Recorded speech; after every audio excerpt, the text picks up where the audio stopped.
कार्यक्रम के आयोजक हैं भारतीय जैन मिलन।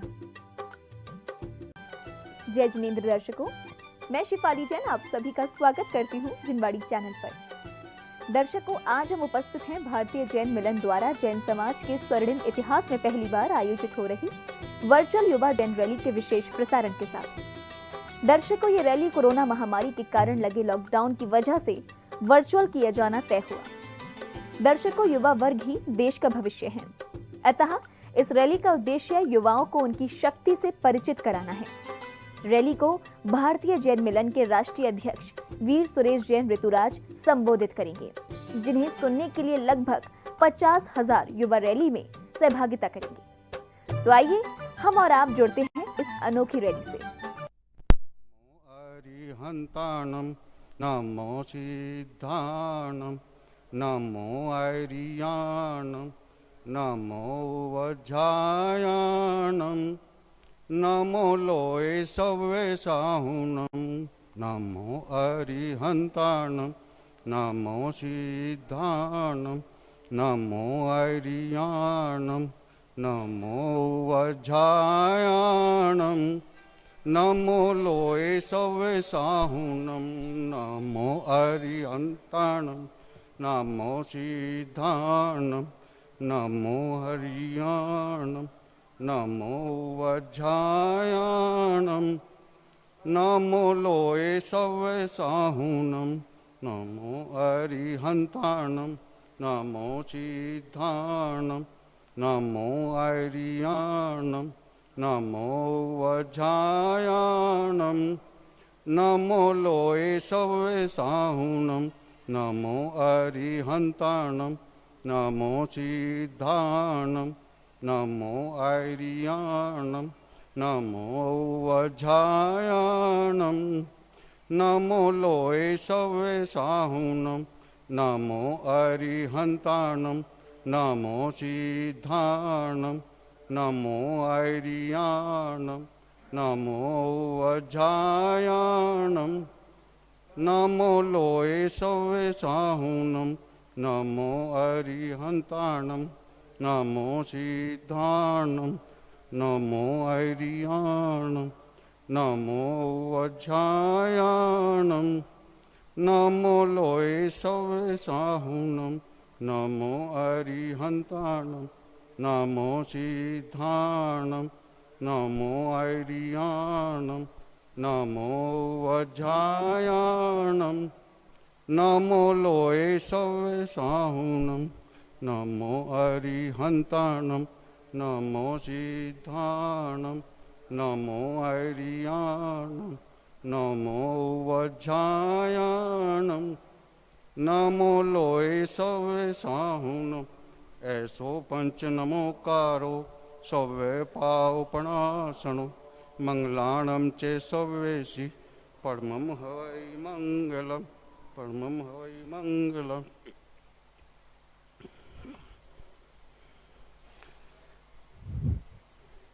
भारतीय जैन मिलन के महानायक राष्ट्रीय अध्यक्ष वीर सुरेश जैन ऋतुराज जी, राष्ट्रीय कार्यकारी अध्यक्ष वीर सुरेंद्र कुमार जैन जी नवीन शाहदरा दिल्ली, हमारे राष्ट्रीय मंत्री वीर जय कुमार जैन जी सोनीपत और राष्ट्रीय पंचायत मंत्री वीर HK जैन एडवोकेट मेरठ, सभी वीर वीरांगना युवा वीरों और आज 19 जुलाई 2020 की वर्चुअल युवा जैन रैली में सम्मिलित सभी 18 से 38 वर्ष युवा वर्ग के भाई और बहनों को सादर जय जिनेंद्र। बहुत ही प्रसन्नता का विषय है कि भारतीय जैन मिलन ने 18 से 38 वर्ष आयु वर्ग के युवा भाई बहनों को संगठित और संस्कारित करने हेतु युवा वर्चुअल रैली के माध्यम से बीड़ा उठाया है। हमारी आज की इस रैली का Paras channel, Jinvani channel, Facebook, Twitter, YouTube व इंस्टाग्राम पर सीधा प्रसारण लाइव टेलीकास्ट हो रहा है। हमें आपको यह बताते हुए हर्ष का अनुभव हो रहा है कि हमारी आज की इस वर्चुअल युवा जैन रैली से पूरे विश्व में 25 लाख से अधिक युवा सीधे जुड़े हैं। मैं अब आमंत्रित करता हूं भारतीय जैन मिलन के राष्ट्रीय अध्यक्ष वीर सुरेश जैन ऋतुराज जी को आप अपना सार गर्भित संबोधन देकर हमें एवं युवाओं को मार्गदर्शन प्रदान करें। वीर सुरेश जैन ऋतुराज जी।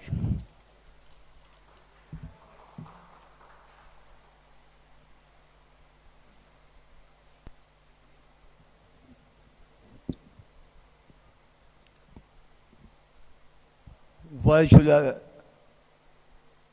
युवा जैन रैली एक ऐसा भव्य आयोजन जिसकी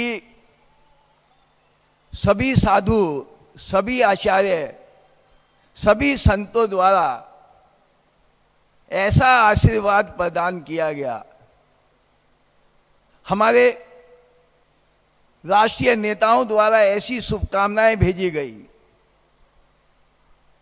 हर एक के मन में एक ही मर्म कि इस 18 से 38 वर्ष के युवाओं को इस जैन धर्म से, जैन परिवार से किस प्रकार से जोड़ा जाए, किस प्रकार से संस्कारित किया जाए। देखिए, आज हम सब धन्य हैं कि हमारे साधु संतों ने आचार्य श्री ज्ञान सागर जी महाराज, आचार्य श्री विराग सागर जी महाराज, आचार्य श्री वसुनंदी जी महाराज, आचार्य श्री सुमुनि जी महाराज, आचार्य श्री विजय नित्यानंद सुरीश्वर जी महाराज, आचार्य श्री गुप्ती नंदी जी महाराज, आचार्य श्री सुभद्र मुनि जी महाराज, आचार्य श्री निर्भय सागर जी महाराज, उपाध्याय गुप्ती सागर जी महाराज, गुरुवर श्री नरेश मुनि जी, गणाचार्य श्री कुंत सागर महाराज जी, मुनि श्री विहर सागर महाराज, मुनि श्री अभय सागर महाराज, मुनि श्री प्रणमय सागर महाराज, गुरुदेव श्री नर्म मुनि जी महाराज, मुनि श्री परमाण सागर जी महाराज, मुनि श्री विराग सागर जी महाराज, डॉक्टर गणेश श्री राजेंद्र विजय जी महाराज साहब। देखिए, कितने साधु संतों ने इस भव्य आयोजन के लिए, ये जो युवा भारत है, ये जो युवा जैन है, उनके लिए अपना आशीर्वाद भेजा है। देखिए, इसी अवसर पर हमारे राष्ट्रीय नेता, हमारे दिगंबर जैन महासभा के राष्ट्रीय अध्यक्ष निर्मल सेठी जी, जिन्होंने अपना पूरा जीवन समाज के लिए समर्पित किया, उन्होंने अपनी शुभकामनाएं भेजी। हमारे श्री प्रदीप कासलीवाल जी, जो दिगंबर जैन सोशल ग्रुप के संस्थापक अध्यक्ष हैं, न जाने कितने पदों को उन्होंने सुशोभित किया, उन्होंने हमें शुभकामनाएं भेजी हैं। दिगंबर जैन महासमिति के अध्यक्ष श्री अशोक बड़ियातिया इंदौर ने हमें शुभकामनाएं भेजी है। श्वेतांबर स्थानकवासी जैन कॉन्फ्रेंस के राष्ट्रीय अध्यक्ष श्री पारस मोदी जैन जी बंबई से हमें शुभकामनाएं भेजी हैं। बिमला जैन जी ने हमें शुभकामनाएं भेजी हैं। देखिए, संतों के इस आशीर्वाद के इस मंडल के अंदर मैं आज अभिभूत हूं। आज इस युवा रैली में आप भले ही यहां पर सामने उपस्थित नहीं हैं, लेकिन आज यहां हजारों की संख्या के अंदर जो हमारे जैन युवा उपस्थित हैं, मैं अपने आप को सौभाग्यशाली मानता हूं। चाहे आज जापान में हो, चाहे अमेरिका में हो, चाहे लंदन में हो, चाहे दुबई में हो, चाहे कोरिया में हो, विश्व के किसी भी कोने में हो, दूरी और समय कोई बाधा नहीं रखती। आपके हमारे बीच एक ऐसा तारतम्य बनने वाला है। देखिए, आज मैं कुछ कहने से पहले अपना परिचय भी देना चाहूंगा। देखिए, मैं सुरेश जैन ऋतुराज, भारतीय जैन मिलन का राष्ट्रीय अध्यक्ष। जब मैं आपकी उम्र का था, युवा था, तो मैं भारतीय जैन मिलन की युवा शाखा, युवा जैन मिलन का अध्यक्ष बना, और तभी से जैन समाज के अंदर मेरी भागीदारी और सक्रियता का प्रारंभ हुआ। मैं मेरठ जैन समाज का पिछले 30 वर्षों से अध्यक्ष हूं।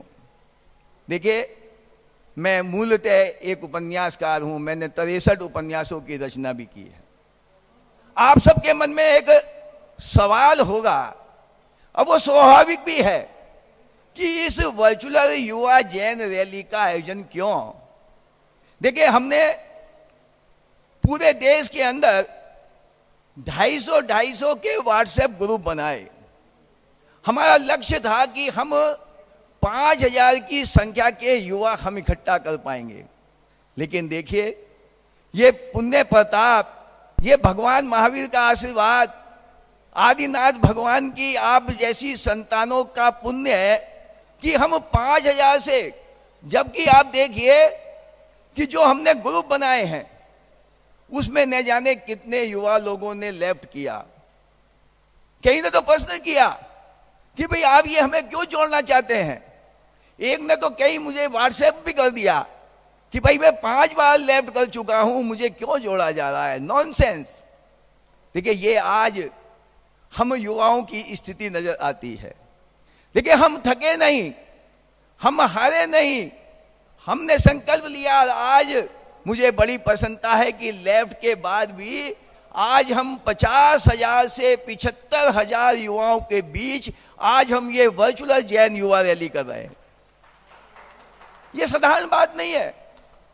बड़े बड़े साधुओं का जो आज आशीर्वाद आया, सभी ने एक बात कही है कि जैन धर्म जिसकी हम संतान हैं, ये कोई साधारण धर्म नहीं है। इसमें जन्म लेना, इसके कुल में जन्म लेना बड़े पुण्य की बात है। देखिए, आज हम एक मन में भाव रहता है, एक मन में भाव रहता है कि जो हमारा जैन धर्म अनादि अनंत है, उसमें 18 से 38 वर्ष तक के जो युवा हैं, ये जो कमजोर कड़ी है, इसको हम कैसे अपने जैन धर्म और समाज के साथ जोड़ें, हम कैसे उनमें परिवार के साथ जोड़ें। आज हमारे सामने एक प्रसन्न चिन्ह नजर आता है। देखिए, एक बार हमारे एक साधु प्रवचन में कह रहे थे कि एक जैन ने, किसी अजैन ने उनसे प्रश्न किया कि भाई ये जो जैन धर्म है आपका, इसकी स्थापना किसने की। जैन बोला, शायद भगवान महावीर ने की। देखिए, कैसी विषम स्थिति है। हम जैन बंधुओं को यह नहीं पता कि हमारे जैन धर्म की स्थापना किसने की। हमें यह नहीं पता कि ये जो हमारा नमोकार मंत्र है, इसकी रचना कब और किसने की, हमें नहीं पता। और सही बात तो यह है कि हम जानना भी नहीं चाहते। ये कैसी परिस्थिति है। देखिए, इसके लिए क्या हमने कभी, हम आज आगे बढ़ना चाहते हैं, हर युवा आज आगे बढ़ना चाहता है, हम भी चाहते हैं वो शिखर तक पहुंचे।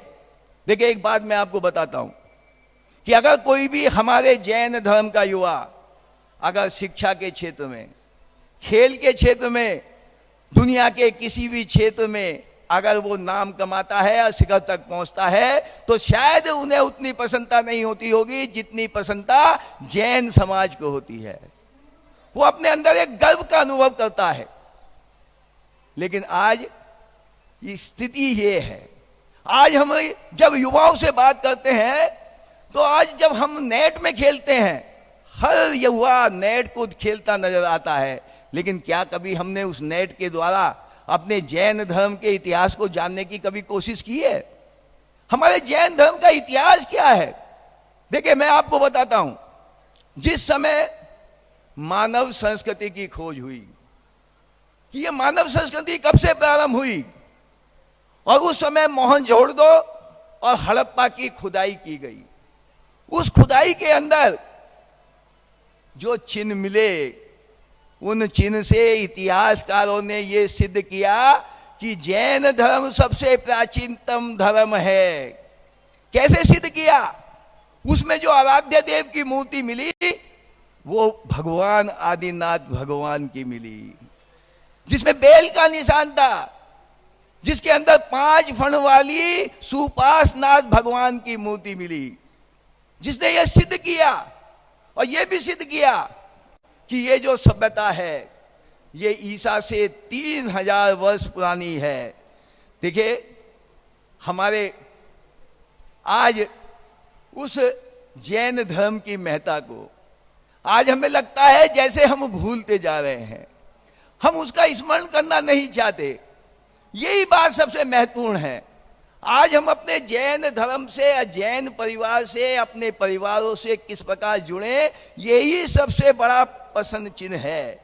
देखिए, एक बात मैं और बताता हूं कि जब ये समय था, भगवान महावीर का इतना प्रताप था कि ईरान का राजा अर्धक उस समय इंडिया आया, भगवान महावीर का शिष्य बना और बाद में मुनि बन गया।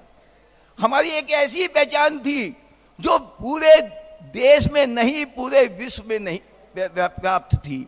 ऐसा कोई देश नहीं था, चाहे वो जापान हो, चाहे वो चाइना हो, चाहे वो अमेरिका हो, सब जगह हमारे मंदिर थे, हमारी सभी जगह पहचान थी। लेकिन एक समय ऐसा आया, ये दुर्भाग्य रहा कि ईसा से 2000 से 1100 ईसा पूर्व में जो संघर्ष हुआ, उस संघर्ष के अंदर हमारे लाखों जैन जो इस देश के मूलतः निवासी थे, वो मारे गए, जैन मरे। और सबसे बड़ी बात यह है कि उस समय एक ऐसी परिस्थिति बनी कि जो जैन धर्म सभी जगह व्याप्त था, उस जैन धर्म जो उसकी पुराकाल की संस्कृति थी, हमारे जैन मंदिर, हमारी मूर्तियां, हमारी सामग्रियां, उनको नष्ट किया गया। देखिए, ये जो काल रहा, उस काल के अंदर हमारे पुरातत्व ने भी बहुत हमारे साथ बुरा किया। पुरातत्व विभाग ने भी जो हमारी सामग्री मिली, जो हमारे वस्तु स्थिति तथ्य मिले, वो उन्होंने पक्षपातपूर्ण ढंग से उसे किसी अन्य मनांतर का साबित कर दिया। हमारे साथ बहुत खिलवाड़ हुए हैं। देखिए, ये जो संघर्ष हुआ, आप देखिए, ये जो कुतुब मीनार है, ये कुतुब मीनार 27 जैन मंदिरों को तोड़कर बनाई गई। आप देखिए, 27 जैन मंदिरों को तोड़कर बनाई गई। मैं अगर मक्का की बात करूं, आप मक्का की मस्जिदों को देख लें, वहां पर ये सब जो हमारे जैन मंदिर होते हैं, जिसमें 52 चैताल्य होते हैं, उन 52 चैताल्यों के वो सब साफ दिखाई देता है। ये सिद्ध करता है कि मक्का के अंदर ये सब जैन मंदिरों को तोड़कर बनाई गई। देखिए, हमारे साथ बहुत सारे खिलवाड़ हुए। देखिए, आप जैन धर्म के वाहक हैं, आप सब जैन समाज की, जैन संस्कृति की एक ऐसी धरोहर है जिस पर हम नाच करते हैं। आज एक ये जो कमजोर कड़ी है, ये जो कमजोर कड़ी है, मैं बार बार इस बात को कहता हूं कि हम आगे बढ़ना चाहते हैं, हमें आगे बढ़ना है, लेकिन हमें एक संतुलन भी बनाना है। ये संतुलन कैसे बनाना है? हमें अपने इतिहास का भी जानना जरूरी है। हमें यह भी जानना जरूरी है कि बद्रीनाथ के अंदर, पशुपतिनाथ के अंदर जो मूर्तियां हैं, ये पद्मासन के अंदर हैं, उसके अंदर हमारी उसी प्रकार के चिन्ह विद्वान हैं जो हमारे जैन तीर्थंकरों के होते हैं। देखिए, ये जो परिस्थितियां हैं, ये जो वास्तविक स्थिति है, मैं आपसे आह्वान करता हूं इस बात का, आप सभी पढ़े लिखे नौजवान हैं, आप अपने अपने क्षेत्रों में आपने कहीं ना कहीं कोई ना कोई स्थान बनाया है, मैं इस बात को मानता हूं, और हमें गौरव भी है इस बात का हम चाहते हैं कि आप अपना स्थान बनाएं, लेकिन साथ में एक संतुलन बनाते हुए अपने धर्म और परिवार के साथ भी एक संतुलन बनाते हुए एक आप स्थान बनाएं। देखिए, आज अगर हम किसी से पूछने लगे कि हमारे तीर्थंकर कितने हैं, अगर हम किसी से पूछने लगे कि हमारे तीर्थंकर कितने हैं, देखिए ये तो अगर सब कुछ जानकारी होगी कि हमारे 24 तीर्थंकर हैं। अगर कोई ज्ञानी हुआ तो उसे यह भी ज्ञान होगा कि पहले हमारे 24 तीर्थंकर थे और आने वाले काल के अंदर भी 24 तीर्थंकर और होने वाले हैं। ये तो हमें ज्ञान होगा, लेकिन क्या हमें अपने सम्राटों का ध्यान है? क्या हमारी ये सम्राटों की एक जो लंबी श्रृंखला है, आप देखिए 9वीं शताब्दी से लेकर 1900 शताब्दी तक ऐसा कोई काल नहीं रहा जब सम्राट ना रहा हो। एक लंबी श्रृंखला हमारी है।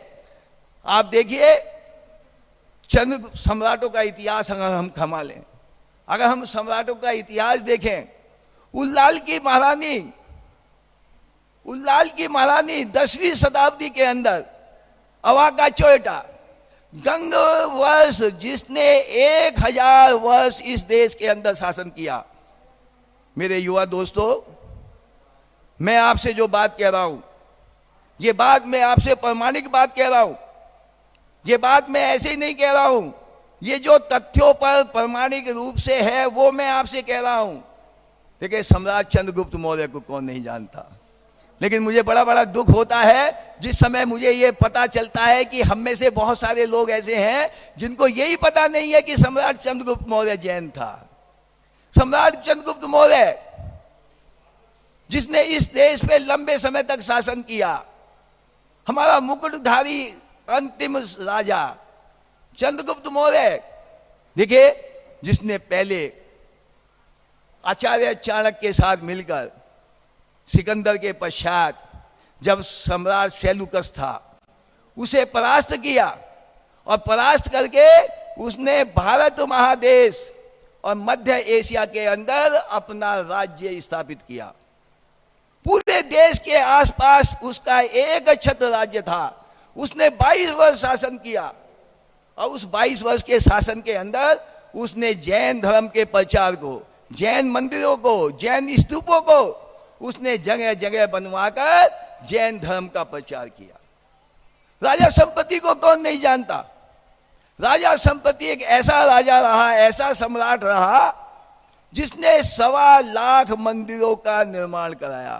कितना आश्चर्य लगता है, 1.25 लाख मंदिरों का निर्माण कराया, 1.25 करोड़ मूर्तियों की पंच कल्याणक कराई, 36,000 धर्मशाला बनवाई, पूरे देश विदेश के अंदर उसने प्रचार के लिए न जाने कितने लोगों को भेजा। ये उसने कार्य किया।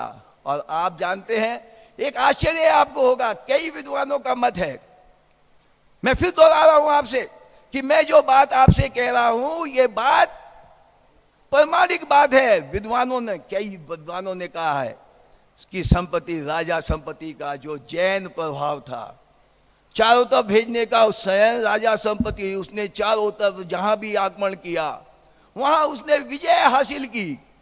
उसका प्रभाव इतना बढ़ा कि चीन के बादशाह शी हांग को, ये कई विद्वानों का मत है कि जो चीन की दीवार है वो राजा संपत्ति के प्रभाव को रोकने के लिए बनवाई गई थी। देखिए कैसे कैसे राजा हमारे साथ हुए हैं, लेकिन हम जानते नहीं है। सम्राट खारवेल की बात करें, देखिए कलिंग का सम्राट खारवेल खंडगिरी उड़ीसा के अंदर एक शिलालेख है जिसमें एक चमत्कारी प्रतिमा का उल्लेख है। क्या कहा मैंने? एक चमत्कारी प्रतिमा का उल्लेख है जिसमें लिखा है कि यहां पर एक चमत्कारिक मूर्ति जो विद्वान है, इसे ईसा पूर्व से नंदवर्धन राजा कलिंग से पटना ले गए थे, जिसे खारवेल आक्रमण करके उसे वापिस खंडगिरी लाए, उड़ीसा लाए और वहां पर उसे स्थापित किया। देखिए ये अपने मूर्तियों की महिमा रहती है। कुमारपाल जिसने हजारों मंदिर बनवाए, जिसने पालीताना की पूरी श्रृंखला 535 की बनवाई। गिरनार जी के नेमिनाथ का मंदिर आपको जानकारी है। गिरनार जी में एक मंदिर है नेमिनाथ मंदिर, जिसका निर्माण मिस्र के सम्राट ने कराया। देखिए ये एक ऐसी अगर श्रृंखला है, ऐसे ऐसे राजा महाराजा, चाहे चामुंड राय रहे हों, चाहे हमारे कितने ही राजा हमारे ऐसे रहे हैं जिनकी एक लंबी श्रृंखला है। मेरा निवेदन है, देखिए आज हम उस स्थिति में हैं। आज हम बहुत बड़ी अजीबो गरीब स्थिति में हैं। एक अजीब सा संकट हमें नजर आता है। देखिए वो संकट बाहर का कम है, अंदर का ज्यादा है। वो बाहर का कम है, अंदर का ज्यादा है। आज हम एक ऐसे संकट के दौर से गुजर रहे हैं। युवा साथियों, मेरा निवेदन है आपको उस पर ध्यान देने की आवश्यकता है। देखिए मैं फिर आपसे निवेदन करता हूं कि ये जो पचरंगा झंडा है, ये जो जैन ध्वज है, इसे फहराने की जिम्मेदारी आपकी है।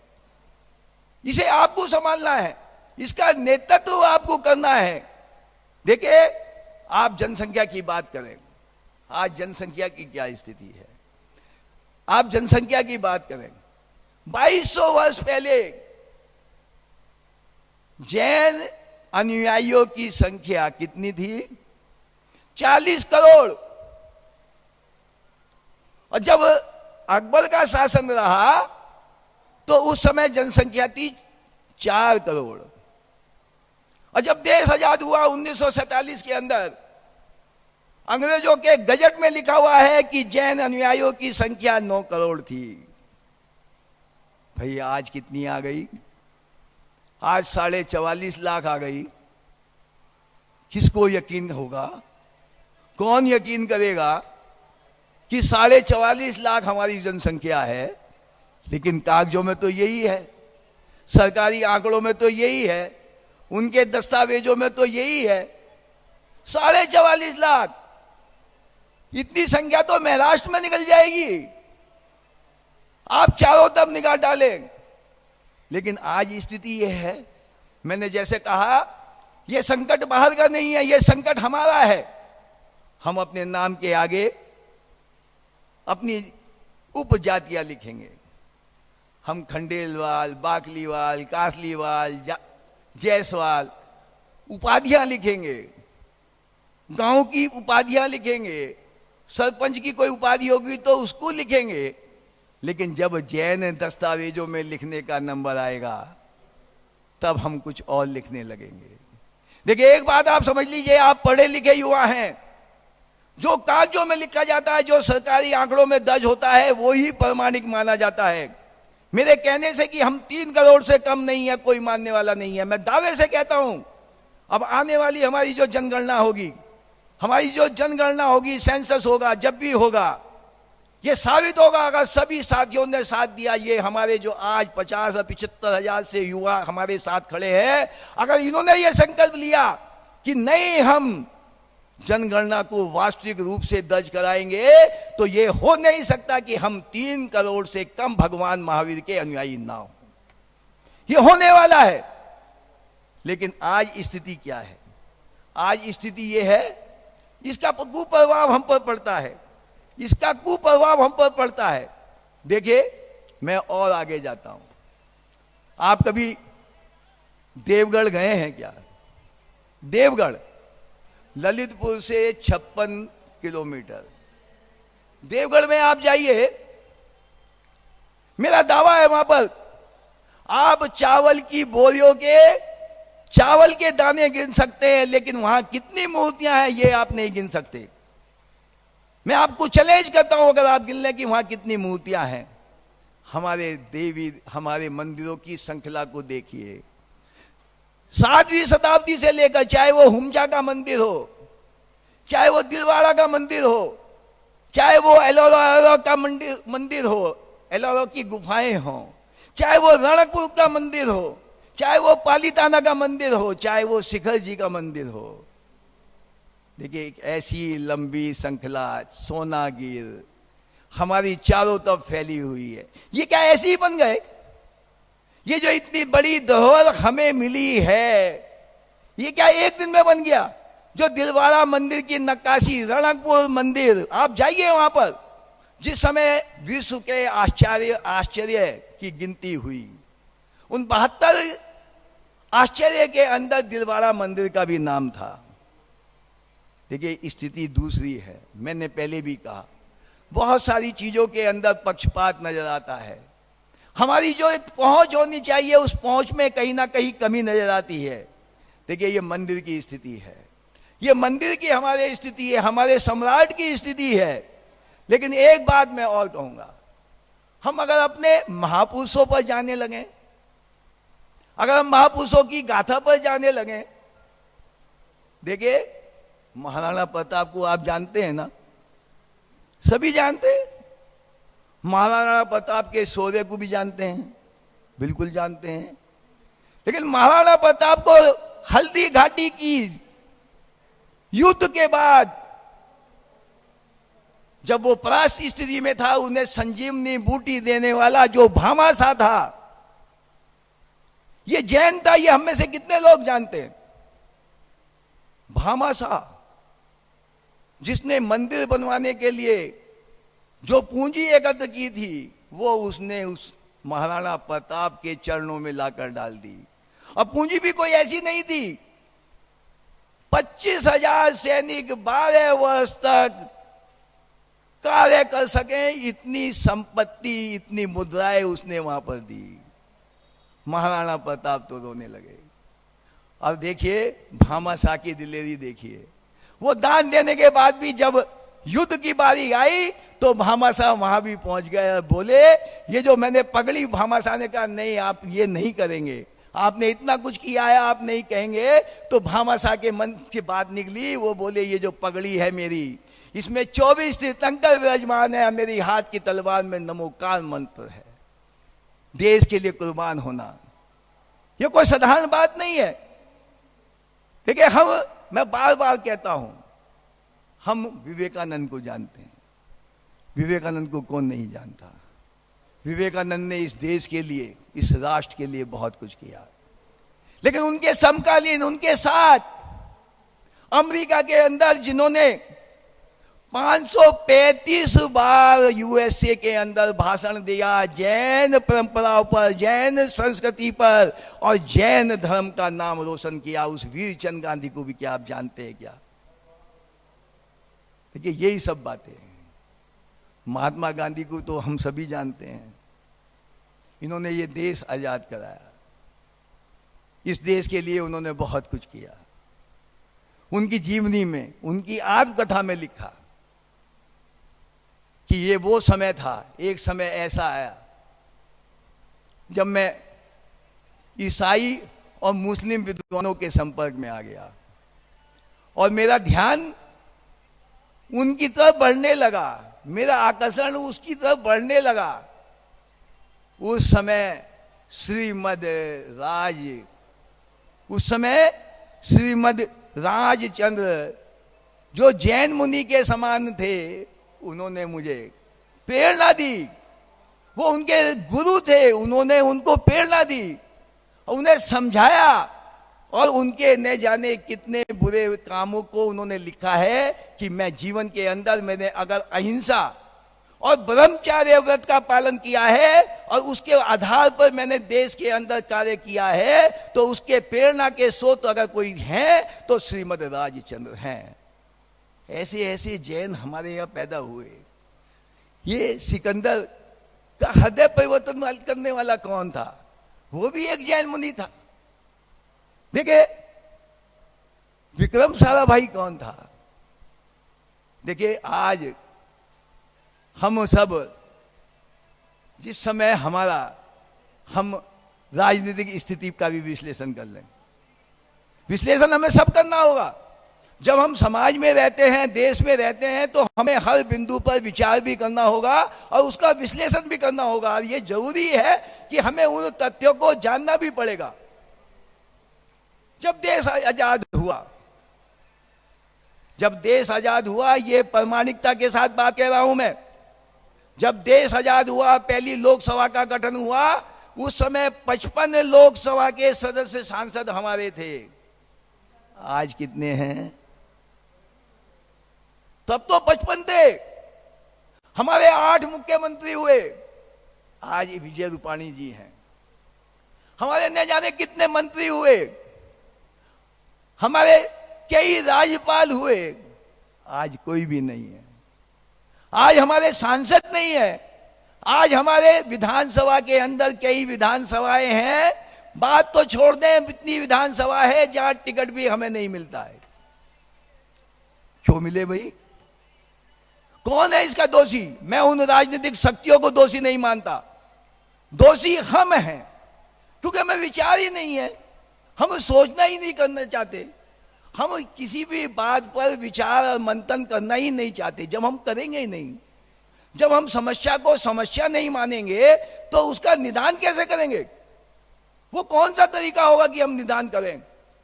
देखिए, हम आज अगर क्रांतिकारियों की भी बात करने लगे, देखिए मैं चाहता हूं आज हमारी कुछ जानकारी हमारे युवाओं को मिल जाए। हालांकि मैं ये भी जानता हूं कि इसमें से बहुत सारी जानकारी हमारे युवाओं को है। युवाओं ने हर क्षेत्र के अंदर कोई ना कोई अपना कीर्तिमान स्थापित किया है। मैंने आईएएस के अंदर भी देखा है, न जाने कितने हमारे बच्चों ने उसके अंदर कीर्तिमान स्थापित किया है। मैंने अन्य वैज्ञानिक क्षेत्र में भी देखा है, मैंने कई क्षेत्रों में देखा है। लेकिन अगर मैं क्रांतिकारियों की बात करूं, इस देश में की आजादी के अंदर हमारे सैकड़ों हजारों ऐसे योद्धा थे, जैन योद्धा, जो इस पर शहीद हो गए। अमरचंद मेटला, जो ग्वालियर के खजांची थे, जिन्हें सर्राफा बाजार में नीम के पेड़ पर 3 दिन के लिए फांसी के फंदे पर लटका दिया गया। बहादुर शाह जफर के मित्र हुकमचंद, जिन्हें हांसी में उनके घर के सामने फांसी पर लटका दिया गया। महात्मा गांधी की दांडी यात्रा, ऐतिहासिक दांडी यात्रा, उसमें महिलाओं का जो नेतृत्व किया था, वो एक जैन महिला सल्ला साराभाई ने किया था। एक लंबी श्रृंखला है। आचार्य ज्ञान सागर महाराज जी ने एक बहुत बड़ी पुस्तक भी इसके लिए छपवाई है। देखिए, आज हमारे हर क्षेत्र के अंदर, चाहे उद्योगपति हो, चाहे अडानी जी ने, हमारा ग्रुप ने हमारा सर ऊंचा किया हो, चाहे टाइम्स ऑफ इंडिया ने किया हो, चाहे ओसवाल ग्रुप ने किया हो, हमारे एक से एक ऐसे उद्योगपति हैं जिनका नाम लेने से हमारा सर गर्व से ऊंचा हो जाता है। देखिए, मैं फिर उस विषय पर आता हूं कि हमारी इस रैली का उद्देश्य क्या है। आज मैं फिर कहता हूं इस बात को कि जो हमारे युवा हैं, आज एक नारा रहता है युवा भारत, मैं नारा देता हूं युवा धर्म, युवा जैन, युवा परिवार। देखिए, आज स्थिति क्या हो गई है कि हम हर युवा कामयाबी के घोड़े पर सवार होकर आगे बढ़ना चाहता है। मैं फिर कह रहा हूं, हमें इसमें कहीं कोई किसी भी प्रकार की बात नहीं है, लेकिन बात यह है कि साथ ही जो धर्म और परिवार के संस्कारों के बीच एक खाई है, उसे हमें पाटना होगा। देखिए, आज स्थिति बड़ी विकट बन गई है। देखिए, मैं आपको एक वाक्य सुनाता हूं, सच्चा वाक्य है। लखनऊ के अंदर एक माँ बाप, उनके 2 बेटे, माँ बाप ने पूरे परिश्रम के साथ अपने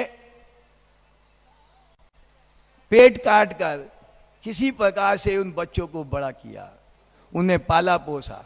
उन दोनों की नौकरी अमेरिका में लग गई। वो भी खुश, वो भी खुश। उनकी नौकरी अमेरिका में लग गई। कुछ समय बीता तो माता जी की मृत्यु हो गई। पिताजी ने दोनों को संदेश भेजा कि उनकी मृत्यु हो गई है, आप दोनों को आना है।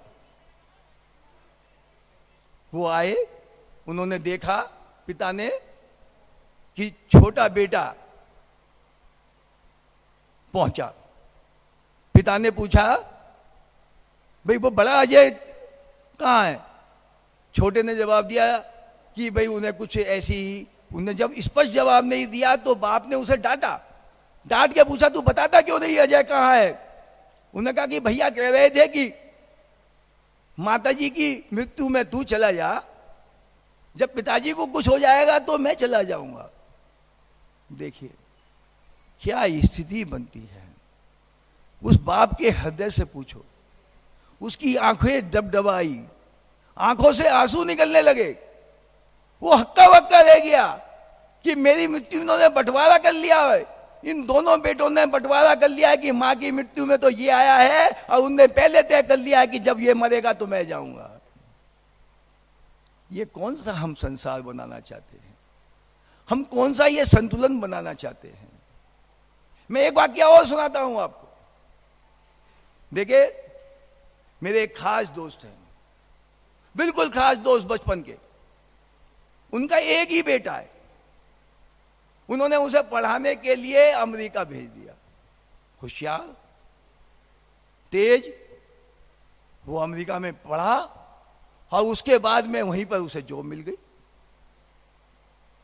उसके पिताजी की, जो मेरे दोस्त है, उनकी ट्रांसफार्मर की फैक्ट्री है, अच्छी खासी दोस्त फैक्ट्री है। जब वो यहां मिलने के लिए आया तो मैंने, उस सम्यक नाम है उसका, पिताजी दुखी, माता दुखी, दोनों चाहते हैं वो यहां आ जाए, वो आने के लिए तैयार नहीं। मैंने भी उसको समझाने की कोशिश की कि भाई ये माँ बाप यहां पर हैं, ट्रांसफार्मर की इतनी बड़ी फैक्ट्री है, आप यहां पर आके इस काम को कौन संभालेगा, आप इसे संभाल लेना। पहले तो वो चुप रहा, फिर बोला, अंकल जी आप मेरा कैरियर क्यों तबाह करना चाहते हैं? मैंने कहा, भाई मैं आपका कैरियर कौन सा तबाह करना चाहता हूं? मैं तो आपसे इतना निवेदन कर रहा हूं कि आप जो है वहां पर सर्विस में लगे हुए हैं, अमेरिका है, माँ बाप से दूर है, आपका माँ बाप के प्रति थोड़ा बहुत प्यार मोहब्बत कर्तव्य है, आप यहीं पर ये इनकी बड़ी ट्रांसफार्मर की फैक्ट्री है, आप इसको संभाल लीजिए। वो बोले, अंकल जी मैं आपसे फिर कह रहा हूं कि आप मेरे कैरियर को क्यों तबाह करना चाहते हैं? जब उन्होंने कस के ये बात पूछी तो मैंने भी आवाज में पूछा कि कौन से कैरियर की बात करते हैं आप? कैसा कैरियर बनाना चाहते हैं? क्या अमेरिका का राष्ट्रपति बनना चाहते हैं? कैरियर से मतलब क्या है? अभी आप किसी पद पर होंगे, उससे ऊंचे पद पे चले जाएंगे। अगर आपको अभी 50,000 रुपए सैलरी मिल रही होगी, आपको 1 लाख मिलने लगेगी, 2 लाख मिलने लगेगी। कैरियर का मतलब क्या है? कैरियर का असली मतलब केवल एक है कि अल्टीमेटली हमें पैसा कमाना है। पैसा तो यहां भी है, लेकिन यहां पर वो आंखों में जो इस दुनिया की चकाचौंध है, वो चकाचौंध नहीं है। जो एक भ्रम तृष्णा, एक मृग तृष्णा के साथ हम जो आगे बढ़ रहे हैं, ये सबसे बड़ी बात है।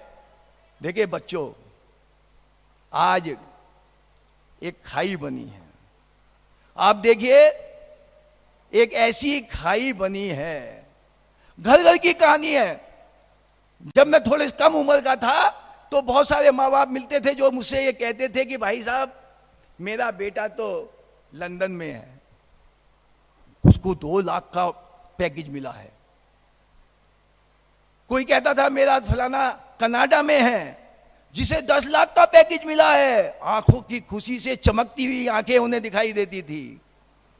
और आज स्थिति क्या है?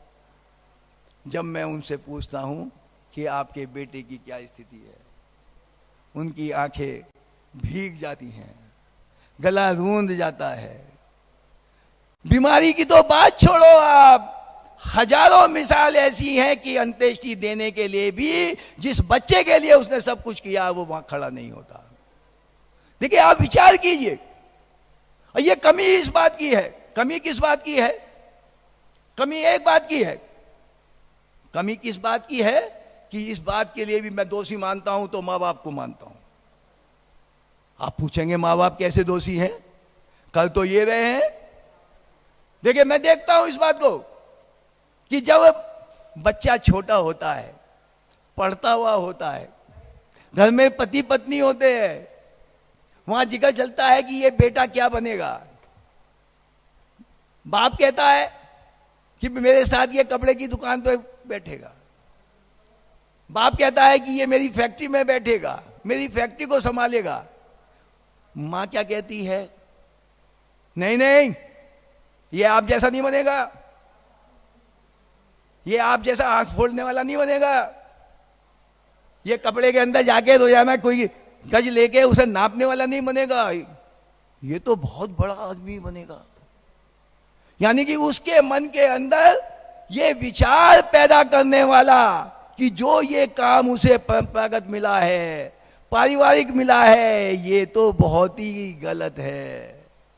उसके मन के अंदर ये भाव पैदा होते हैं, ये अंकुर जो उसके अंदर बनते हैं, और उसके बाद जब वो हॉस्टल के अंदर कदम रखता है, हॉस्टल में कदम रखने के बाद उसके ऐसे कदम निकलते हैं कि वो बड़ा होकर आपकी बीमारी में तो क्या आपका मददगार होगा, वो आपकी अंत्येष्टि में भी नहीं पहुंचता है। एक बात और भी है, वो बात ये है कि आप जानते हैं आज कॉन्वेंट स्कूल में सभी पढ़ते हैं, सभी के बच्चे पढ़ते हैं कॉन्वेंट स्कूल के अंदर।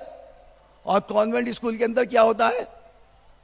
भारी बस्ते के अंदर भारी बोझ होता है, ट्यूशन भी पढ़ना पड़ता है। अब मंदिर की बात अगर आ जाए, वहां पर अगर बाप कहने लगे या माँ कहने लगे कि इस बच्चे को मंदिर ले जाना है, स्थानक ले जाना है, आज पर्यूषण पर्व है, आज साधु आए हुए हैं, इन्हें उनके दर्शन करने ले जाना है, तो उन दोनों मियाँ बीवी में से एक कहेगा, अरे कमाल कर रहे हैं आप। बहू रानी कहेगी, बेटा कहेगा, अरे इसमें तो टाइम कहाँ है, ये बस्ता, ये जो इतनी पढ़ाई है, ये उस पढ़ाई को पूरा करेगा या मंदिर में जाएगा। देखिए आज क्या होगा, उसका फायदा क्या हुआ? हमने जो मंदिर में जाकर उसे संस्कार पढ़ने वाले थे, उन संस्कारों को बीज हमने खत्म कर दिया। हम मंदिर में नहीं जाने देंगे, हम जो काम करते हैं परिवार के अंदर उसके प्रति हम एक अलग ही धारणा उसके मन में पैदा कर देंगे, उसे एक नई दुनिया का वासिंदा बना देंगे, एक नए ख्वाब बुनने वाला बना देंगे, तो परिणाम क्या आएगा? परिणाम ऐसे ही आएंगे। और आज जो ये स्थिति बनी है, जिसे हम कहते हैं कि ये जैन धर्म जो एक अनादि अनंत धर्म है, जिसमें पैदा होना पुण्य की बात है, आज स्थिति यह है कि 18 से 38 वर्ष तक के युवा साथ आने के लिए तैयार ना हो। हम ग्रुप बनाते हैं तो उसमें कई ने 10% लोगों ने, चाहे वो 10% हो, लेकिन 10% तो है ना, 90% ने साथ दिया। मुझे गर्व है इस बात का, मैं उन्हें बधाई देता हूं। 90% युवाओं ने इस बात की तारीफ की है, मैं उसकी बधाई देता हूं। लेकिन विचार तो हमें उन 10% का भी करना है, वो भी तो हमारे बच्चे हैं, वो भी तो हमारे युवा है। कल को इस जैन धर्म का वाहक तो उन्हें भी बनना है। ये जो कमजोर कड़ी है, इसको हमें दूर करने का संकल्प लिया है। यही कारण है कि हमारे सभी साधुओं का, हमारे राष्ट्रीय नेताओं का आशीर्वाद हमें मिला है। देखिए मेरे युवा साथियों, आज कंपटीशन का युग है, हमें शिखर पर भी पहुंचना है, हमें अपने लक्ष्य की तरफ भी जाना है, हमें अपने अंदर जुनून भी पैदा करना है, हमें अपने अंदर शक्ति भी पैदा करनी है, हमें अपने अंदर आत्मशक्ति भी पैदा करनी है। और मुझे इस बात की जानकारी है, मुझे इस बात का विश्वास है कि आपके अंदर वो है, हमारे हर शाकाहारी बच्चे के अंदर वो बात है। वो बात केवल इतनी है कि उसमें वो जागृति पैदा करने की है, उस शक्ति को उसे संचारित करने की है। देखिए हम आज उम्मीदों और आकांक्षाओं का के पंख के साथ आगे बढ़ना चाहते हैं, हम आगे बढ़े हैं, लेकिन एक संतुलन भी हमें बनाना पड़ेगा। अपने माँ बाप के साथ बनाना पड़ेगा, अपने परिवार के साथ बनाना पड़ेगा, अपने धर्म के साथ बनाना पड़ेगा। एक बात आप बिल्कुल गांठ मान ले, मैं ये बात दावे के साथ कहता हूं कि अगर धर्म से कोई संस्कारित नहीं होगा तो वो परिवार के अंदर भी वो मिठास का वातावरण पैदा नहीं हो सकता। ये धर्म ही है जो हम सबके अंदर एक मिठास पैदा करता है, एक मधुर वातावरण पैदा करता है।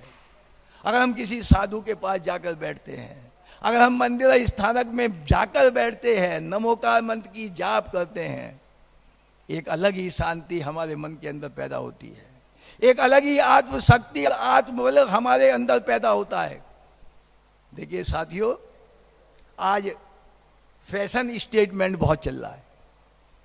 फैशन स्टेटमेंट क्या?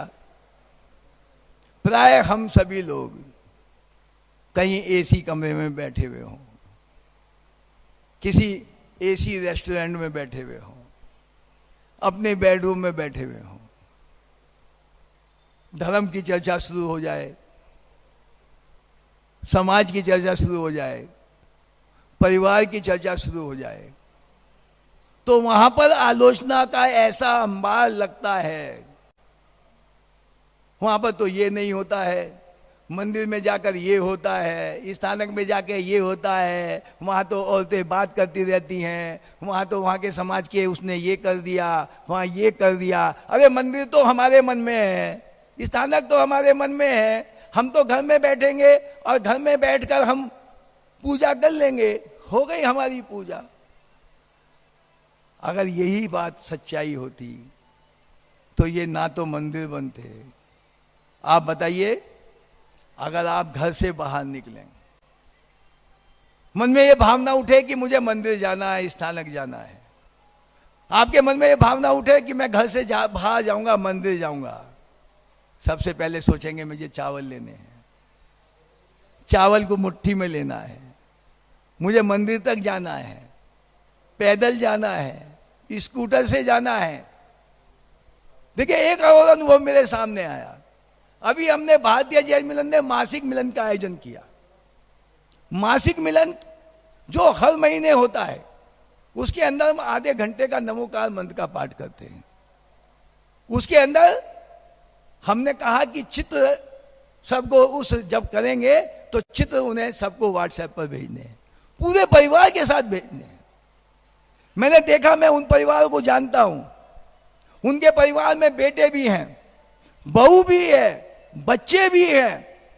मैंने न जाने कितने ऐसे चित्र देखे कि नमोकार मंत्र तो उन्होंने किया, लेकिन या तो अकेले किया या केवल पत्नी के साथ किया, लेकिन पूरा परिवार आधे घंटे बैठकर अपने घर के अंदर जो नमोकार मंत्र उस घर को शुद्ध करता है, वो वहां पर नहीं होता है।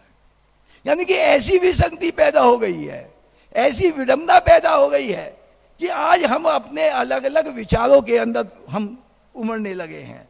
देखिए, मैं एक बात कहता हूं कि हम जैसे हमें चौथी मंजिल पर जाना हो, लिफ्ट वहां सामने हो, सीढ़ी भी हो, हम वहां जाते हो और लिफ्ट से हम चौथी मंजिल पर पहुंच जाते हो, पता चला कि चौथी जो लिफ्ट थी वो खराब हो गई, तो क्या हम सीढ़ी से चढ़कर जाएंगे या वापस आ जाएंगे?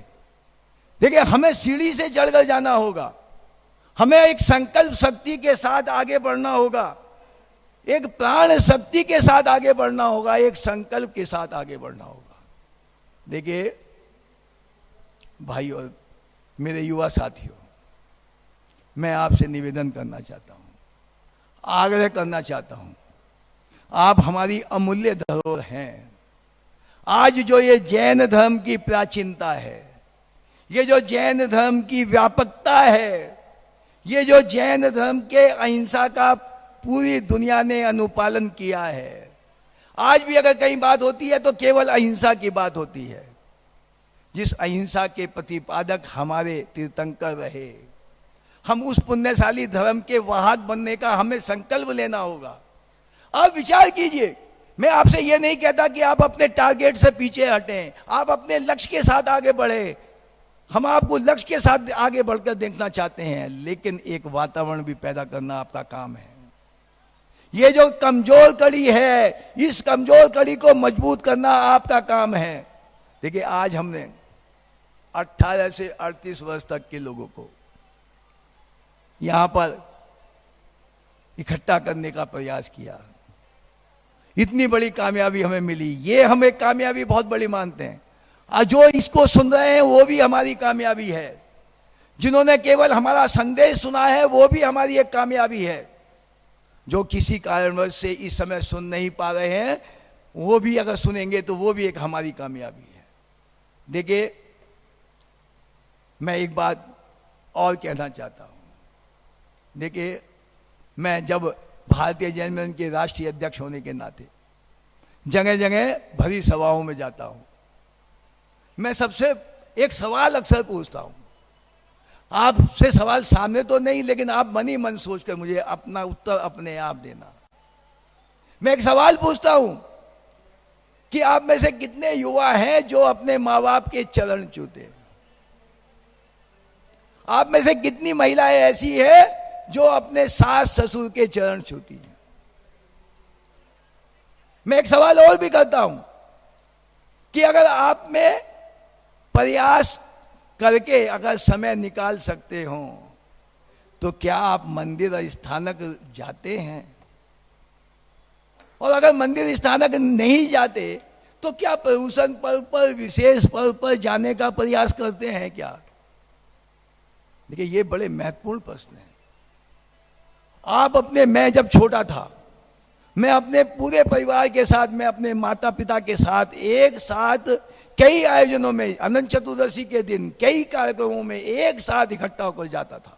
वो संस्कार मेरे अंदर पड़े हैं। जैसे कहते हैं कि हम परिवार में एक साथ बैठकर खाएं तो एक अलग संस्कार पड़ते हैं, ऐसे हम एक साथ बैठकर अगर हम मंदिर और स्थानक के अंदर हम पूजा वो करते हैं तो एक अलग ही वातावरण पैदा होता है। देखिए, मैं आपसे निवेदन करना चाहूंगा, आप जहां भी हैं, जब भी आपको समय मिलता है, आपको यह संकल्प लेना है कि आप अपने मां बाप के चरण छुएंगे। आप अगर महिला हैं तो आप अपने सास ससुर के चरण छुएंगे। क्यों? छू सकते हैं ना। ये छूना कोई ऐसी बात नहीं है जिससे हमें लगे कि शायद हमने कोई गलत काम किया हो। एक बात और भी समझ लें आप, संस्कार किसे कहते हैं? जैसा मैं अपने माँ बाप के साथ करूंगा, जैसा मैं अपने सास ससुर के साथ करूंगा, वैसा ही मेरे बच्चे मेरे साथ करने वाले हैं। समय बदल रहा है, उससे भी ज्यादा करने वाले हैं। तो ये बात थोड़ा सा ध्यान रखने की है। मैं संकल्प आप लेकर जाइए। अगर मेरी बात ठीक लगती है तो ये दो संकल्प मैं आपको दिलाना चाहता हूं कि आप अपने माँ बाप सास ससुर के चरण छुएंगे। आप जब भी अवसर मिलेगा तो आप मंदिर और स्थानक जरूर जाएंगे। ये दो काम आप कीजिए, देखिए कितना फर्क आपके आने वाला है। मैं एक निवेदन और करना चाहता हूं, ये अलग ही निवेदन है। मेरा सभी युवाओं से निवेदन है, क्योंकि कोई कहीं रहता है, कोई कहीं रहता है, कोई पढ़ने में है, कोई अपने जॉब पर है, घर पर भी है। मैं एक आह्वान करता हूं कि हर युवा अपने माता पिता का एक 5 मिनट के इंटरव्यू का वीडियो तैयार करें। 5 मिनट का वीडियो, यादगार वीडियो होगा, जिसमें वो उसके साथ जैन धर्म, परिवार और उनके विचारों को साझा करें। आप देखिए, एक ऐसा चमत्कार होगा, उन विचारों का आदान प्रदान होगा जो आपने अपने परिवार के साथ नहीं किए होंगे। एक ऐसे विचारों का आदान प्रदान होगा जो माँ बाप ने आपके साथ नहीं किए होंगे। एक ऐसा वीडियो यादगार बनेगा जो निश्चित रूप से मैं दावे के साथ कहता हूं आपकी दिशा बदल देगा, आपके विचारों को बदल देगा। देखिए, आपका IQ बहुत अच्छा है, आप सोचते बहुत अच्छा है, आप कार्य भी बहुत अच्छा करते हैं, कहीं कोई कमी नहीं किसी बात की। हमें गर्व होता है कि जब हम देखते हैं कि कहीं भी कोई मेधावी बच्चा नजर आता है, जब कोई हाई स्कूल का रिजल्ट हो, इंटर का रिजल्ट हो, इंजीनियरिंग का रिजल्ट हो, आईएएस का रिजल्ट हो, जब वहां अपने परिवार के बच्चे वहां प्रथम स्थान पर टॉप पर खड़े दिखाई देते हैं, ये उनके हुनर को बताते हैं, ये उनकी प्रतिभा को बताते हैं। प्रतिभा में कमी नहीं है, लेकिन हमें अभिमान भी करना होगा। हमें अभिमान करना होगा अपने धर्म पर, अपने समाज पर और अपने परिवार पर, जिन्होंने आपको अपने पैरों पर खड़ा किया। आपको उन माँ बाप की भावनाओं को भी समझना पड़ेगा कि उन्होंने भी आपके लिए कोई ना कोई सपने बुने हैं। उनके मन के अंदर भी कोई ना कोई ख्वाब है जिसे वो साकार करना चाहते हैं। देखिए, एक बात और बताता हूं, दुनिया के अंदर कोई भी व्यक्ति हो, एक स्वाभाविक रूप से अगर कोई व्यक्ति बढ़ता है तो एक स्वाभाविक रूप से कहीं ना कहीं ईर्ष्या होने लगती है। लेकिन केवल एक पुत्र, एक संतति, अपने बच्चे ऐसे होते हैं कि अगर वो माँ बाप से भी आगे बढ़कर कार्य करते हैं तो उन्हें खुशी उतनी होती है जिसका कोई हिसाब नहीं। आपकी उन भावनाओं को समझना पड़ेगा। जो एक अंतर आया है, ये जो आज धर्म, परिवार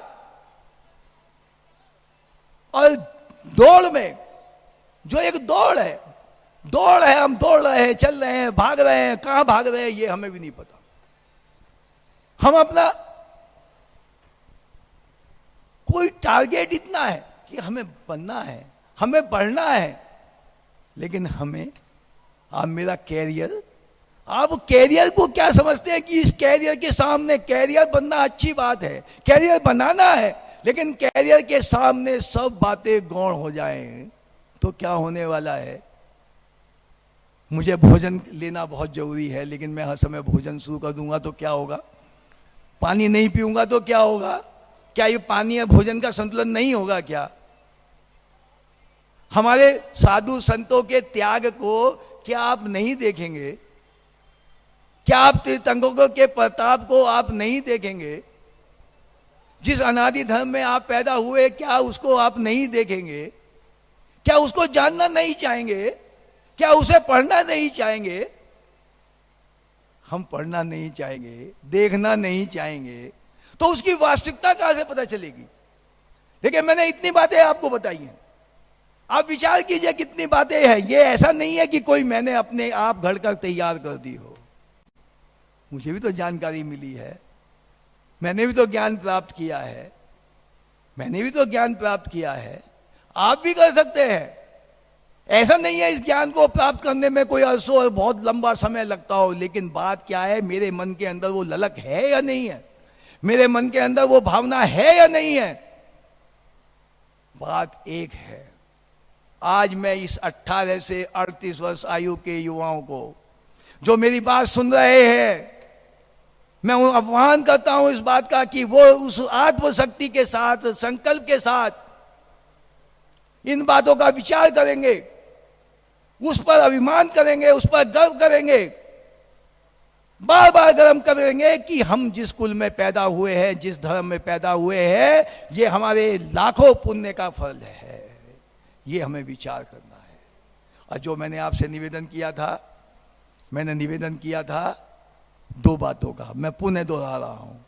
हम माँ बाप के, सास ससुर के चरण छुएंगे, हम मंदिर या स्थानक जाने का प्रयास करेंगे, और एक बात मैंने और जोड़ी थी, वीडियो, हम जो माँ बाप का इंटरव्यू के लिए 5 मिनट का एक वीडियो, आप देखिएगा कितना चमत्कार उससे होने वाला है। देखिए, आज इस आयोजन के अंदर भारतीय जैन मिलन के बहुत सारे योद्धा लगे। ये कोई साधारण बात नहीं थी कि हम 5000 युवा, हमें लग तो ये रहा था कि 5000 हम कैसे पूरा करेंगे। 5000 युवा इकट्ठा करना बड़ा ऐसा लगता था जैसे कोई असंभव जैसी स्थिति हो।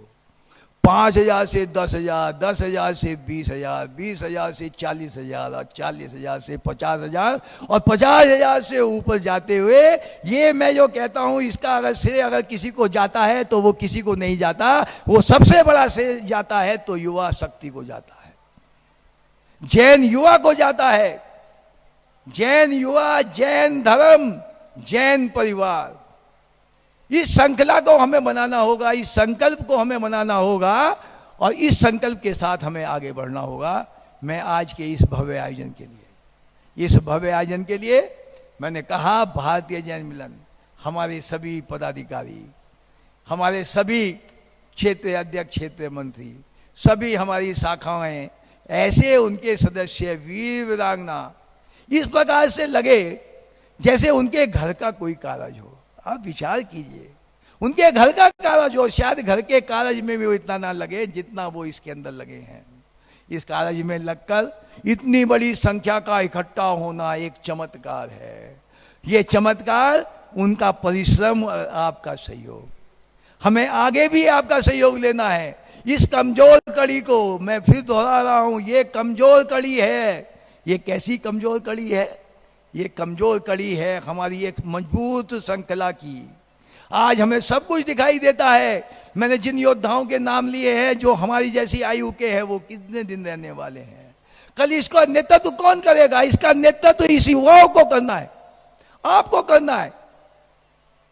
इस ध्वज को आपको अपने हाथों में पकड़कर आगे ले जाना है। ये कोई साधारण ध्वज नहीं है, ये हमारे हजारों सम्राटों का महायुद्ध के साथ एक ऐसा ध्वज है जो हमारे तीर्थंगों की धमनी को आगे बढ़ाता है। हमें भी इसे आगे बढ़ाना है, हमें महसूस करना है। मेरी बातों पर आप एक बार घर में बैठकर शांति के साथ मन ही मन इसका मंथन करना, इसकी विवेचना करना और इसे ठीक लगे तो इसका अनुपालन करना, इसका अनुसरण करना। मैंने बहुत देर इतनी बातें अपनी कही। मैं एक बार पुनः सभी साधु संतों के जिन्होंने हमें आशीर्वाद दिया, मैं उनके चरणों में नमन करते हुए, अपने उन सभी राष्ट्रीय नेताओं को जिन्होंने समर्पित किया है, जिन्होंने शुभकामनाएं दी हैं, जिन्होंने पूरा जीवन समाज के लिए समर्पित किया है, और भारतीय जैन मिलन के समस्त पदाधिकारियों को जो इसमें दिन रात एक करके एक ऐतिहासिक ऐसा कार्य कर दिखाया है जो अविस्मरणीय है, मैं उसके लिए उनको भी बधाई देता हूं। और ये जो आज 50 से 1 लाख के बीच के युवा है जो आज इस वर्चुअल युवा जैन रैली के अंदर सम्मिलित हुए हैं, मैं उनके उज्जवल भविष्य की कामना करता हूं और भगवान महावीर से प्रार्थना करता हूं कि वे खुद भी उज्जवल होंगे, परिवार को भी उज्जवल करेंगे और साथ ही अपने धर्म का भी नाम ऊंचा करेंगे। बहुत बहुत धन्यवाद। जय वीर, जय विनय। अब मैं अपने राष्ट्रीय महामंत्री वीर नरेंद्र जैन राजकमल जी से निवेदन करूंगा कि वे भारतीय जैन मिलन जिन्होंने इतना भव्य आयोजन किया, जिसकी स्थापना 1953 में इलाहाबाद में हुई, एक लंबी श्रृंखला के साथ आज हमारे समाज को एक करने के लिए बहुत सारे ऐसे कार्य हैं जिन पर हमारा कार्य चल रहा है। मैं आमंत्रित कर रहा हूं अपने राष्ट्रीय महामंत्री वीर नरेंद्र जैन राजकमल जी को।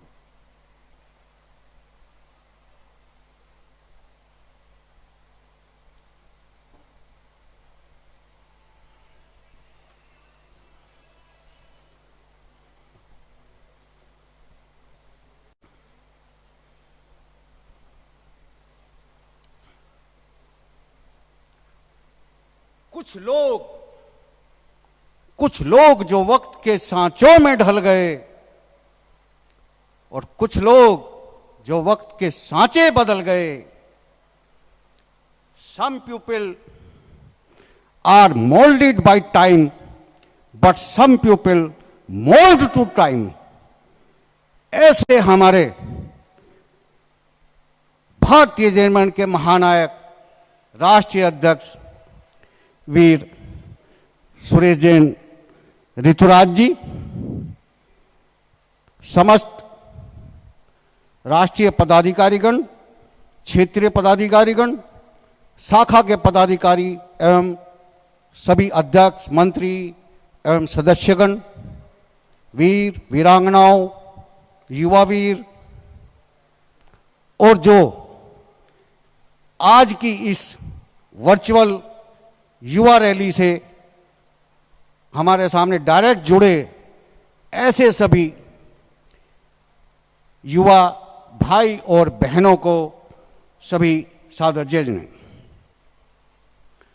अलग अलग आमनाओं को मानने वाले सभी जैन धर्मावलंबियों को संगठित करने की भावना से भगवान आदिनाथ की केवल ज्ञान स्थली पुरमी तालपुरा प्रयागराज में 21 जून 1953 को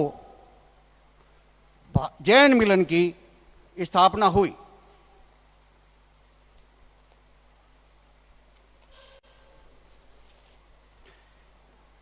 जैन मिलन की उपयोगिता को देखते हुए 2 मई 1966 को देहरादून में भारतीय जैन मिलन का विधिवत गठन हुआ। सभी शाखाओं की कार्य प्रणाली में एक समानता लाने हेतु भारतीय जैन मिलन का गठन हुआ। 1968 से लगातार भारतीय जैन मिलन की पत्रिका भारतीय जैन मिलन समाचार निरंतर प्रकाशित हो रहा है। अपनी संस्था का वसुंधरा सेक्टर 10 एनसीआर दिल्ली में अपना केंद्रीय भवन है।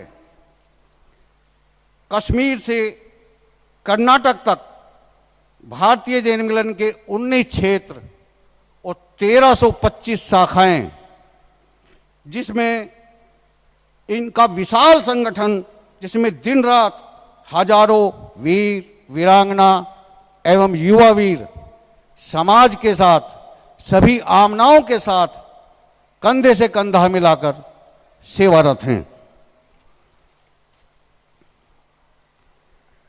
धार्मिक जैन संस्कार व नैतिक संस्कार शिविरों का आयोजन करना, स्कूलों में स्टेशनरी वितरण, वृक्षारोपण, प्याऊ, वाटर कूलरों की स्थापना, स्वास्थ्य शिविर एवं नेत्र चिकित्सा शिविरों का आयोजन करना, रक्तदान एवं मरणोपरांत नेत्रदान, कुष्ठ आश्रमों में सेवा, गौशालाओं में चारा प्रबंधन, 100 बेड का भारतीय जैन मिलन हॉस्पिटल सरधना मेरठ निरंतर चिकित्सा सेवा में संलग्न है। गत वर्ष पक्षी चिकित्सालय का उद्घाटन भी सरधना में हुआ। अनेक नगरों में जैन मिलन हॉस्पिटल, फिजियोथेरेपी सेंटर, पक्षी चिकित्सालय संचालित है। अनेक स्थानों पर जैन मिलन पब्लिक स्कूल संचालित है।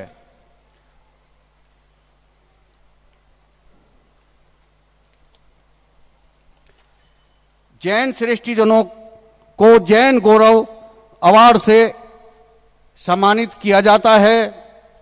मेधावी छात्र छात्राओं को जो उच्च मार्क्स लेकर पास होते हैं, ऐसे मेधावी छात्र छात्राओं को अनेक शाखाओं द्वारा सम्मानित किया जाता है। साधु संतों के सानिध्य में बड़े बड़े कार्यक्रम आयोजित होते हैं। वर्ष 2016 में जब हमारे वीर सुरेश जैन ऋतुराज जी पुनः राष्ट्रीय अध्यक्ष बने, तो आपने भारतीय जैन मिलन का रंग रूप बिल्कुल अलग कर दिया। एकदम नई शैली में उसका पूर्णता कायाकल्प कर दिया। एक विचार आया कि मुस्लिम बंधु शुक्रवार के दिन मस्जिद में जा सकते हैं, ईसाई बंधु संडे के दिन गिरजाघर में जा सकते हैं, तो क्या हम जैन लोग एक दिन के लिए क्यों नहीं हम अपने जैन मंदिर में, स्थानक में एकत्र हो सकते हैं? इसी बात को, इसी भावना के मद्देनजर एक कार्यक्रम बनाया गया, मासिक मिलन। उस मासिक मिलन के अंतर्गत तय किया गया कि एक माह में, प्रत्येक माह एक निश्चित वार को साय 8 बजे से 9 बजे तक हमें क्रम से कभी इस मंदिर में और कभी इस स्थानक में एकत्र होना है। और उसके बाद 15 मिनट का नमोकार महामंत्र का पाठ, 30 मिनट का नमोकार महामंत्र का पाठ, और उसके बाद सभी आमनाओं के पदाधिकारियों द्वारा सारी सूचनाएं आदान प्रदान करना। और उसके बाद साल के अंत में महावीर जयंती के अवसर पर महामासिक मिलन का आयोजन। उस महामासिक मिलन में सभी आमनाओं के अध्यक्ष और मंत्री को बुलाना, उन सबका सम्मान होना, हजारों से लेके कई जगह तो 10-10 और 15-15 हजार तक की उसमें गैदरिंग हुई। हमारे समाज के श्रेष्ठ जनों ने, अध्यक्ष मंत्रियों ने एक बात कही कि जिस बात की आज आवश्यकता थी कि हम सब एक मंच पर बैठे हैं, मगर नहीं बैठ पाते थे। दिगंबर जैन समाज का अध्यक्ष स्थानक में जाके अपनी कोई बात कहने में, अपनी कोई सूचना देने में परहेज करता था, संकोच होता था। सेम बात स्थानकवासी समाज के अध्यक्ष मंदिर में जाने में, अपनी बात रखने में संकोच करते थे। मगर आज हम सब एक मंच पर एकत्र हुए, ये सब हमें अवसर दिया भारतीय जैन मिलन ने। भारतीय जैन मिलन की इस कार्यों की घर घर बहुत सराहना की गई।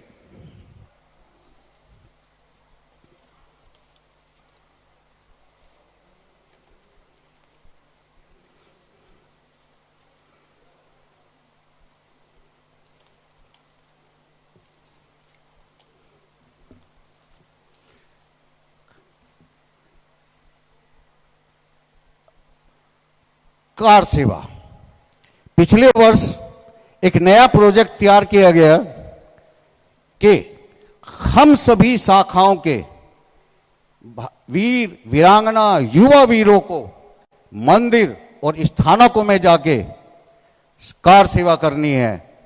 एक हमारे बड़े ही धनपति मेरठ के, जब वो कार सेवा करके आए, हालांकि वो दिगंबर समाज से थे, मगर जब वो मूर्ति पूजक मंदिर में कार सेवा करने के बाद आए तो उन्होंने एक बात कही कि मैंने लाखों लाख रुपए मंदिर में दान भी दिए हैं, मगर जो आत्मसंतुष्टि आज हमें मंदिर जी में कार सेवा करके मिली, ऐसी कार से हमें पुण्य कभी नहीं मिल सकता। ये अपने आप में एक बहुत बेहतरीन कार्य है। पर्युषण पर्व में हमारे 8 से 18 साल के बच्चे और 18 से 38 साल के युवाओं को, जिन्होंने 28 एवं 10 लक्षण पर्व में व्रत किए, उपासना की, मंदिर जी में जाके अभिषेक किया या अभिषेक देखा, या ऐसे धर्म के कार्य, रात्रि भोजन का त्याग किया, ऐसे सभी बच्चों को अनेक शाखाओं ने सम्मानित किया।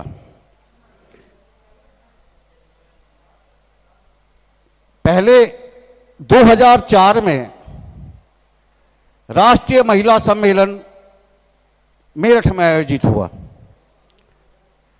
उसके बाद अब से 3 साल पहले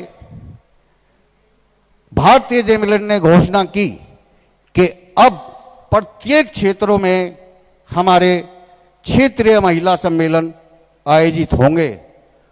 और हमारी एक इतनी बढ़िया प्रगति इस बात में हुई, आज हमारी महिलाएं वीरों की शाखाओं से भी बढ़ चढ़ कर कार्य कर रही हैं। हमारे आज भारतीय जैन में 400 से ज़्यादा, हम गर्व कर सकते हैं, 400 से ज़्यादा महिला शाखाएं हमारे यहाँ कार्यरत हैं। भारतीय जैन ने प्रयास किया कि प्रत्येक क्षेत्रों में हमारे युवा सम्मेलन आयोजित हों। कई सम्मेलन बहुत बड़े बड़े आयोजित हुए।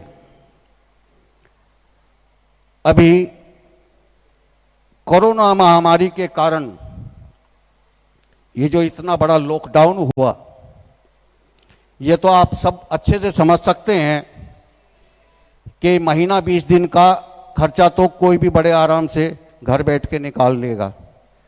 जैन हैं, समर्थ लोग कहलाते हैं, मगर वो मांगते नहीं किसी से, उन्हें मांगने में हमेशा संकोच होता है।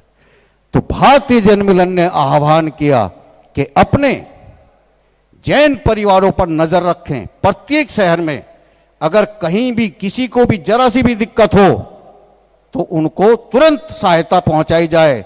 हमारे पास अनेकों फोन आए, इंदौर से, रायपुर से, भोपाल से, अपने गोरखपुर से, अमृतसर से, जहां से भी हमारे पास कॉल आई, हमने तुरंत वहां पर उनको फोन किया। उन्हें आपस में संपर्क स्थापित करके 15 मिनट से लेके 1 घंटे के अंदर अंदर सभी को सहायता पहुंचा दी गई।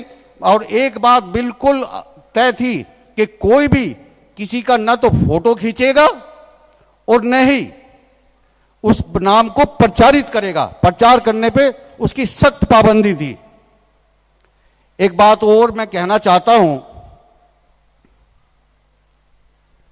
कई बार कहते हैं कि क्या होता है इन संस्थाओं में। एक उदाहरण देता हूं, छोटा सा एक उदाहरण देता हूं मैं आपको। जितेश कुमार जैन जी हमारे क्षेत्रीय उपाध्यक्ष हैं, भोपाल में रहते हैं।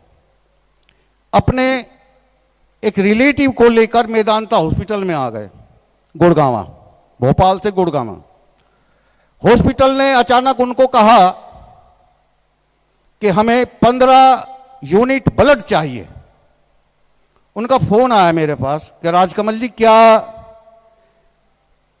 उसकी ब्लड की व्यवस्था हो सकती है? उन्होंने कहा हाँ क्यों नहीं। तो हमारा संपर्क यहां नवीन साधरा के अध्यक्ष वीर संजय जैन जी से हुआ और संजय जैन जी से उनका आपस में लिंक हुआ। तो संजय जैन जी 15 यूनिट ब्लड देने के लिए 27 सदस्यों को लेकर मेदांता हॉस्पिटल गुड़गांव चले गए। तो जितेश जी कहते हैं आज जिंदगी में पहली बार ऐसा लगा कि हां जैन मिलन वाकई बहुत कुछ कर सकता है। ये उनकी अंतरात्मा की आवाज थी, उनकी आंखों में आंसू आए। और जब वे अधिवेशन में आए तो उन्होंने कहा कि मैं संजय जी का सम्मान करना चाहता हूं। संजय जी ने कहा मेरे सम्मान की जरूरत नहीं है, मेरा कर्तव्य है, ये मेरी संस्था का कर्तव्य है। एक छोटी सी घटना और बताता हूं। इसी साल राष्ट्रीय अधिवेशन में मेरे एक मित्र मुजफ्फरनगर में जो एडवर्टाइजिंग कंपनी चलाते हैं, अपने भारतीय जैन मिलन का सारा काम भी उन्होंने ही किया। जब वहां भोजन पर हम मिले तो उन्होंने एक बात कही, राजकमल जी आप उत्तर भारत की सबसे बड़ी एडवर्टाइजिंग कंपनी थे और आपने इसे अपने बेटे को सौंपकर और आप इस भारतीय जैन मिलन में चले गए, क्या मिला आपको? क्या मिला आपको भारतीय जैन मिलन से? आप इस लाइन को फिर से देखिए। मैंने कहा भाई अब तो ये संभव नहीं, हमने तो जो चीज छोड़ दी सो छोड़ दी, अब तो हमारा बेटा ही देखेगा, मैं तो अब इस लाइन में नहीं उतरने वाला। ये बात तो थी 14 और 15 मार्च की। अब आप एक वानगी देखिए, 4 अप्रैल को भाई सुनील जी का मेरे पास रोते हुए फोन आता है कि भाई साहब ऐसे ऐसे एक घटना होगी। मेरा भाई सुधीर कुमार जैन, जो कि कांदला में शाखा का अध्यक्ष भी रहा, हम उसी के नाम से ज़्यादा जाने जाते थे। वो 13 साल पहले उसकी डेथ हो गई थी और 6 साल पहले उसकी वाइफ की भी डेथ हो गई। उनकी एक बेटी थी जिसका विवाह मैंने ही किया था, मुजफ्फरनगर के लड़के थे राहुल जैन से। वो आज मैसूर में टाटा फाइनेंस में सर्विस करते हैं और आज उसका ब्रेन हेमरेज से देहांत हो गया। अब वो रोए जा रहे। तो उन्हें किसी महिला ने कहा, अरे सुनील भाई तू रो तो रहा पर नू तो देख, तेरे तो संबंध राजकमल से हैं, क्यों नहीं उनसे एक बार बात करता, क्या पता उनके पास संबंध पा जाए। तो भाई साहब नू बताओ मैसूर में क्या हो सके। मैंने कहा भैया चिंता छोड़ दो, अब वो मेरी बेटी है, इसे मैं देखूंगा। मैंने मैसूर में वीर कैलाश चंद जैन जी को फोन किया और उन्होंने तुरंत अपने 2 बिटिया से उससे संपर्क बनाया। 34 साल के थे राहुल जैन, कोई बहुत बड़ी उम्र के नहीं थे जी। और उसकी लड़की बहू जो उसकी गोद में एक छोटा सा बालक, और वो वहां जाके उससे पूछा, हाँ मुझे कहाँ आना जी, फला हॉस्पिटल में आना है। तो वो उस हॉस्पिटल में पहुंच गए। हाँ जी क्या स्थिति है कि जी पोस्टमार्टम चल रहा है, बॉडी मिल जाएगी शाम तक। शाम को उन्हें बॉडी दी, उस समय दाह संस्कार का समय नहीं रहा, तो उस बॉडी को फ्रीज कराया गया और अगले दिन सुबह उस बॉडी को लेना और सारा दाह संस्कार करना। मैंने उसके बाद फोन किया, मैंने कहा जी जब तक लॉकडाउन है, जब तक कैलाश चंद जी आप ही को देखने हमारी बेटी की व्यवस्था, कहने का आप चिंता ना करें बिल्कुल भी।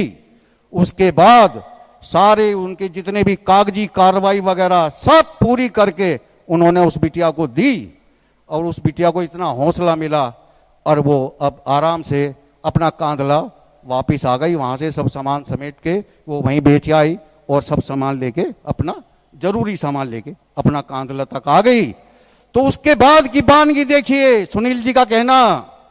सुनील जी क्या कहते हैं, अरे राजकमल जी अब पता चला हमने जिंदगी में कुछ नहीं कमाया।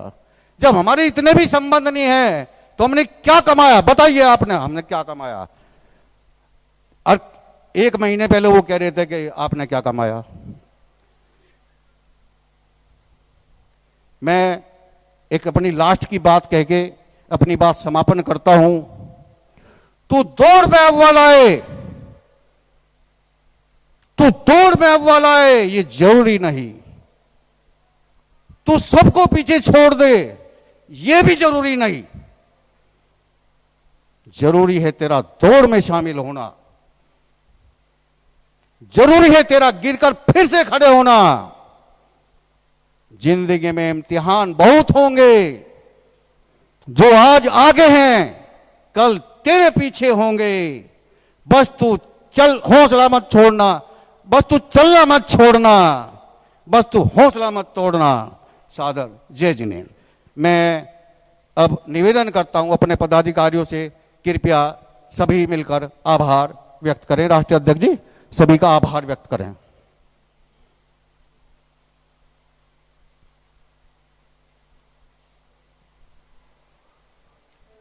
देखिए समय अब अपने अंतिम क्षणों की ओर है। केवल कुछ ही मिनट बाकी हैं।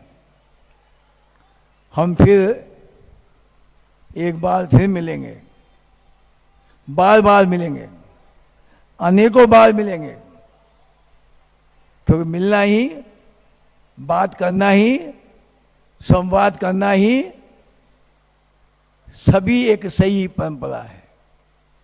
हम उस परंपरा के वाहक हैं, हम उस अहिंसा धर्म के वाहक हैं जो भगवान महावीर ने चलाया, जो भगवान आदिनाथ ने चलाया। आज भारतीय जैन मिलन उसका एक वाहक बना। कल आप बनने वाले हैं, कल पूरा परिवार बनने वाला है।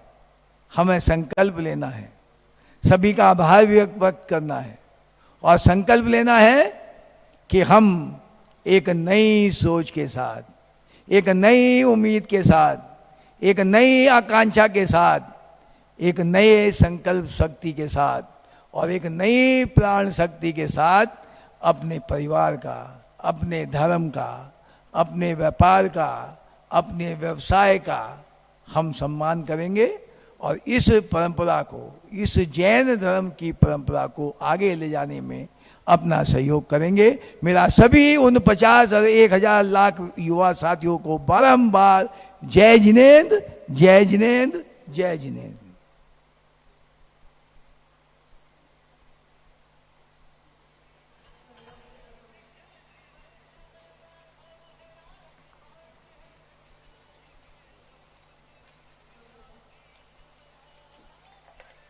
खत्म हो गया ईद।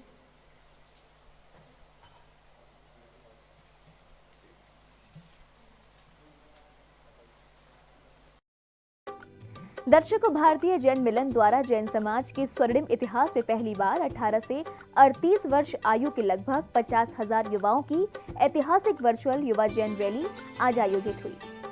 दर्शकों, युवा हमारे समाज का भविष्य है। उन्हें उनकी शक्ति का एहसास कराने के लिए भारतीय जैन मिलन के राष्ट्रीय अध्यक्ष वीर सुरेश जैन ऋतुराज मेरठ ने संबोधित किया। श्री जैन ने युवाओं को जीवन में प्रगति के विभिन्न मार्गों से और सफलता हासिल करने के उपाय बताए। दर्शकों, इस वर्चुअल रैली में अब समय है आप सभी से विदा लेने का। अब मुझे दीजिए आज्ञा। देखते रहिए जिनवाड़ी चैनल। जय श्री। इस कार्यक्रम के आयोजक थे भारतीय जैन मिलन।